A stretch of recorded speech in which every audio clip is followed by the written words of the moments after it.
নমস্কার বন্ধুরা, কেমন আছেন সবাই? উজ্জয়িনীর রান্নাবান্নাতে আবারও হাজির হয়ে গেছি নতুন আর একটি রেসিপি নিয়ে। তো আজকে আমি সয়াবিনের প্যাটিস বানিয়ে দেখাবো আপনাদের। তো কীরকম বানাচ্ছি প্রথম থেকে দেখতে থাকুন। আর তাহলে চলুন শুরু করছি।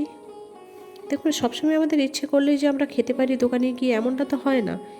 তো বাড়িতেই যদি বানিয়ে নেওয়া যায় তাহলে তো খুব ইজিলি খাওয়া যায়, তাই না?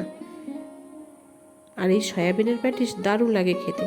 তো প্রথমে দেখুন, আমি 1 বাটি ময়দা নিয়েছি। এবার দিচ্ছি স্বাদ অনুযায়ী লবণ। এতে আপনি অল্প চিনিও দিতে পারেন, তবে আমি চিনি এখানে দিচ্ছি না। এবার দেব সাদা তেল।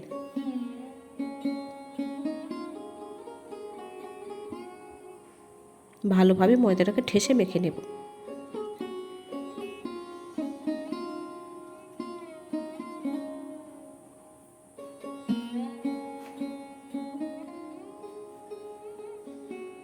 দেখুন, সুন্দর হয়েছে ময়ানটা।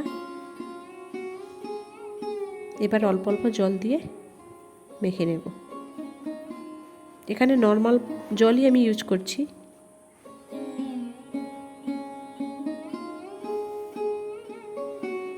হয়ে গেছে। এবার এটা আমি কিছুক্ষণ ঢাকা দিয়ে রেখে দেব।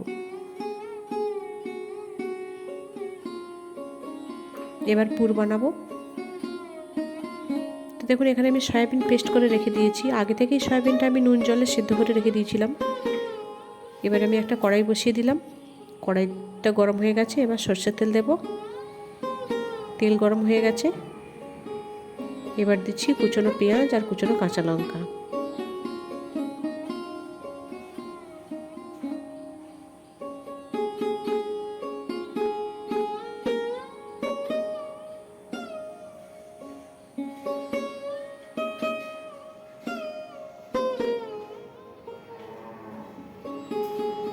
এবার দিচ্ছি বেটে রাখা 1 চামচ আদা রসুন বাটা, সামান্য হলুদ গুঁড়ো। এবার দিচ্ছি বেটে রাখা সয়াবিন, সামান্য চিনি, সামান্য লবণ,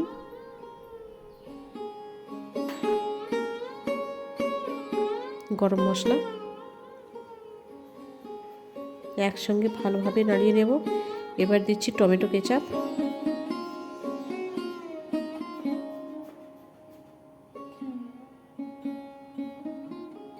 হয়ে গেছে। এবার নামিয়ে নেব।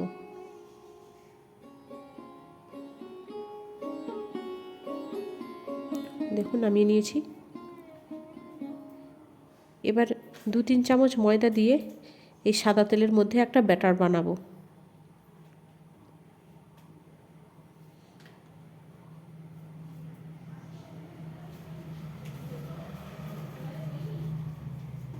ব্যাটার বানিয়ে নিয়েছি।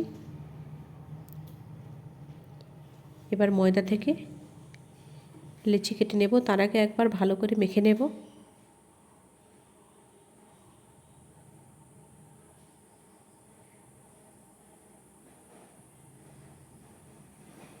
লেচি কাটা হয়ে গেছে। এবার একটা লেচি নিয়ে রুটি বেলবো আর সবগুলোকে ঢাকা দিয়ে রেখে দেব। পাতলা করে রুটি বেলে নিয়েছি দেখুন। এবার ওই তেলের ব্যাটারটা দিয়ে ভালোভাবে একটু মেখে নেব রুটির উপরে।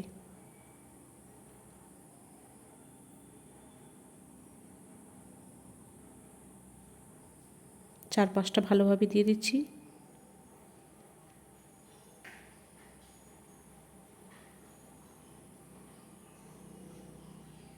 দিয়ে পুরো ডিমের যেমন ডিম ভাজা হয়, ডিমের মাপলেট হয়, ঠিক সেরকমভাবে ভাঁজ করে নিচ্ছি।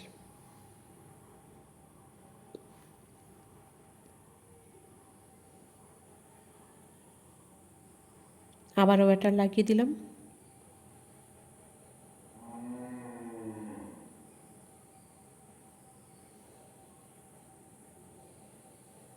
দিয়ে ওপরে আবারও একটু ব্যাটার লাগিয়ে দেব।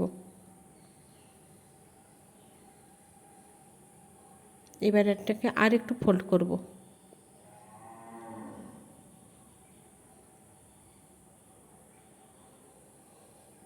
মোট তাহলে 3 ভাঁজ করলাম।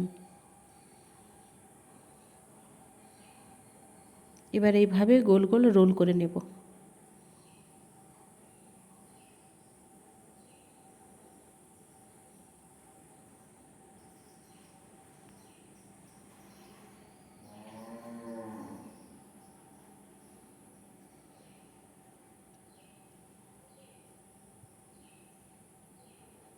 হয়ে গেছে দেখুন। এবার এটাকে হাতের তালু দিয়ে চেপে আবার একটা রুটির আকার দেব।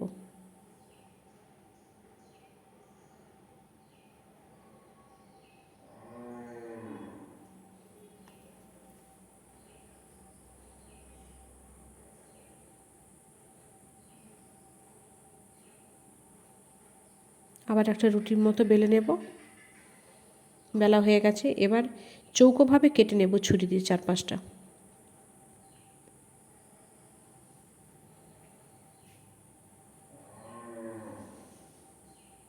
কেটে নিয়েছি।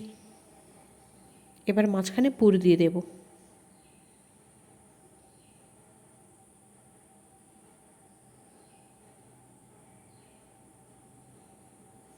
এইবার এক কোণ ধরে আর এক কোণে মুড়ে দেব।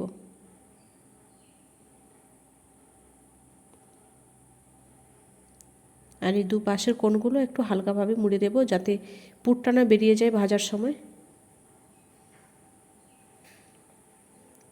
পুরের কাছে একটু হালকা হালকা চেপে দিচ্ছি।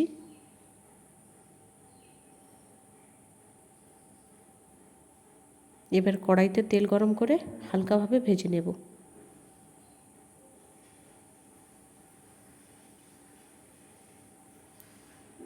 একেবারে লো হিটেই ভাজবো।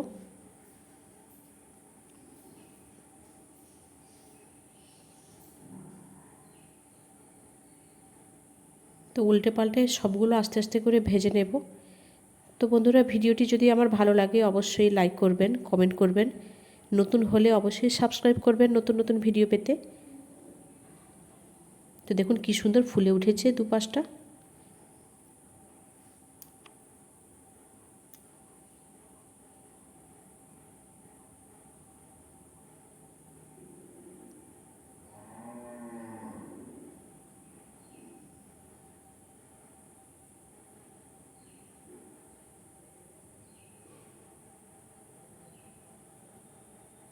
তো এইভাবে ভেজে নিচ্ছি।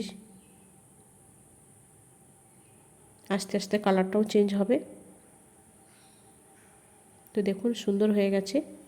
এটা প্রথমটা একটু ভালোভাবে কড়া ভাজা হয়ে গেছে, পরেরটা এইভাবে ভেজে নিয়েছি। সবগুলোই ভেজে নেব এভাবে। তো কেমন লাগলো জানিও। আজকে এখানেই শেষ করছি।